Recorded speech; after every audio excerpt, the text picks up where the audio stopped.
Hello again, welcome back to Making Magic at Home. Today we're going to carry on with our frosty adventure story, IGLOO. And I'm going to need your help. Now, where did we get to? We've written our lists of reasons to be an adventurer. We've learned how to keep our toes warm in a snowstorm. And we've made up a new part of the story where our adventurer travels across the sea. I wonder how she got safely to the other side. Don't forget to send us your travel stories if you haven't already. What will happen next? We better warm up our fingers and toes and get ready to go back out into the snow and find out. We're going to rub those hands together till they're nice and warm. Rub your arms and rub your legs. There we go. Even give your cheeks a rub. Make your face nice and warm. Then we're going to stretch those fingers nice and wide. Give them a wiggle and a jiggle. There we go. Then we're going to squeeze our hands up nice and tight and then stretch them out. Give them a wiggle. Let's do it again. Squeeze nice and tight. Stretch them out and a wiggle.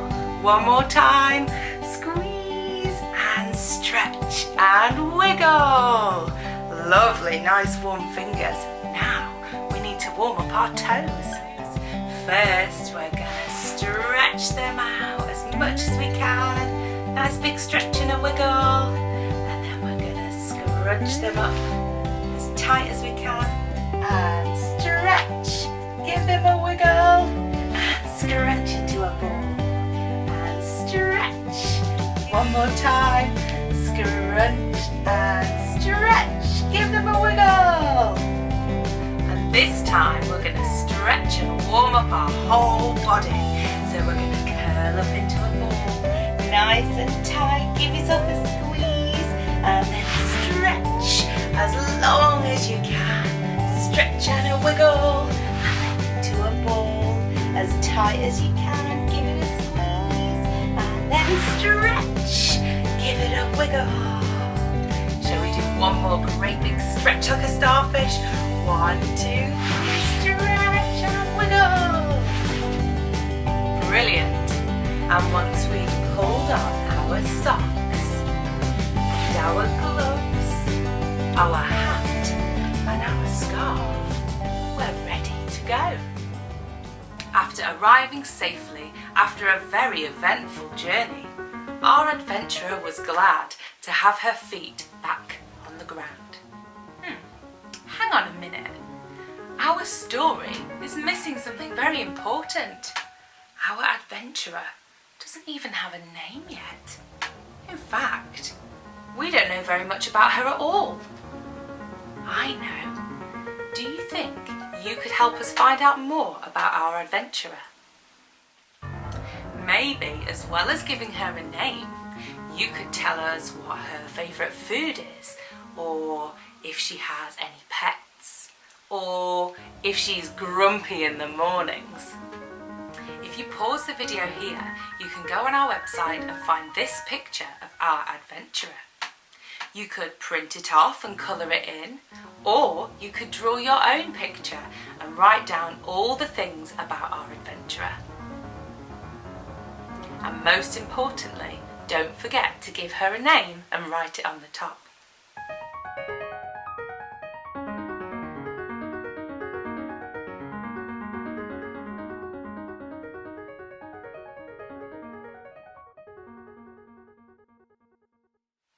Welcome back. Now you've put a name for our adventure on your pictures, I would love to see them. You could send it to us like this, or like this, or like this. But for now, let's see what happens next in our story. Once her feet are firmly on the ground again, she steadies herself before taking a few steps in the snow. It's even thicker now than it was on the other side of the water, and the air is colder too. Her cheeks flush pink as a bitter breeze brushes past. She walks and walks and walks for what feels like an eternity. Let's get up and walk in the snow along with our adventurer. Are we all ready on our feet? We're going to walk, walk, walk through the snow with our adventurer. But as we walk, walk, walk through the snow, it gets thicker and thicker with every step. So we're going to have to lift up our feet even further. Let's get ready to walk, walk, walk through the snow. And as we walk, walk, walk, the snow begins to fall. So now we're going to have to lift up our feet even further. Get ready to lift those feet even further as we walk, walk, walk through the snow. Get those legs up nice and high. Keep walking. And as we walk, walk, walk through the snow, the ice goes crunch, crunch, crunch under our feet. Whew, great walking, everyone. I'm tired out, and I bet our adventurer is too, because as she goes walk, walk, walk through the snow goes crunch, crunch, crunch under her feet. She walks, walks, walks until she feels like giving up. Just a little further, she thinks. There must be something soon. And then, in the distance, a little white dot. What could it be? Can you guess? As she walks closer and closer, the dot gets bigger and bigger until finally she sees it's an igloo. Wow, she thought. Igloo stands firm on layer upon layer of crisp white snow, in whistling winds below a clear, starry sky. Igloo provides shelter and warmth.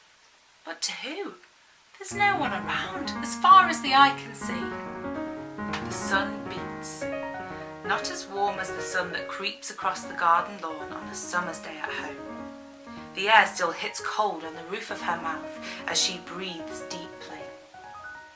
But the sun still beats down from clear skies, warmly enough to begin to melt the igloo that stands lonesome but strong.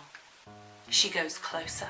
As it slowly melts, the walls start to glisten. Snow turns to water and the igloo shimmers like a castle of glass. She waits, watching on anxiously. But as day turns to eve, the sun's heat retreats and the glistening layer of water turns to ice. Igloo is now even stronger than before. It's glass-like armour, a bubble of protection. But for who? The day is gone, and still no one comes. Who do you think is coming? Join us next week and perhaps we'll find out.